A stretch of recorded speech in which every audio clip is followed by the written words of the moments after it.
des maréchaussées ou même du gendarme de la Révolution, cette moustache n'est absolument pas prise en compte dans la composition de l'uniforme ou les obligations réglementaires.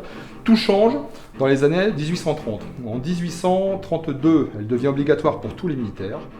En 1836, elle est supprimée pour les gendarmes. Et en 1841, son port redevient obligatoire, à l'exception de la royale et de la mouche. Donc on est vraiment sur un attribut qui vient compléter la vision de l'uniforme sur le prestige du statut militaire.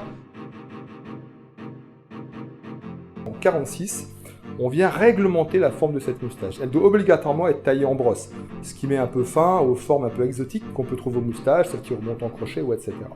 En 1848, avec l'arrivée du nouveau président Louis-Napoléon Bonaparte, on décide de copier un modèle de virilité et de masculinité sur ce nouveau président, avec donc l'arrivée de la mouche en plus de la moustache.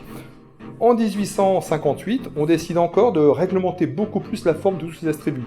La mouche, la moustache, sa forme, son épaisseur, la distance entre les deux, tout est réglementé.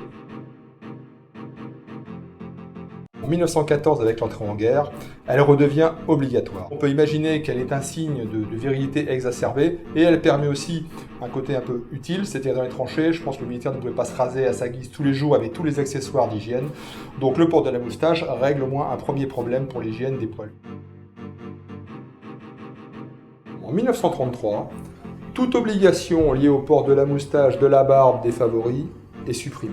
Aujourd'hui toujours, le port de la moustache, de la barbe sont réglementés, non imposés, non interdits, mais réglementés parce qu'effectivement le militaire, le gendarme peut parfois porter des accessoires techniques, et je pense que masque à gaz, mais chacun a la liberté de porter mouche, favoris, moustache, barbe, pour la plus belle satisfaction de son élève.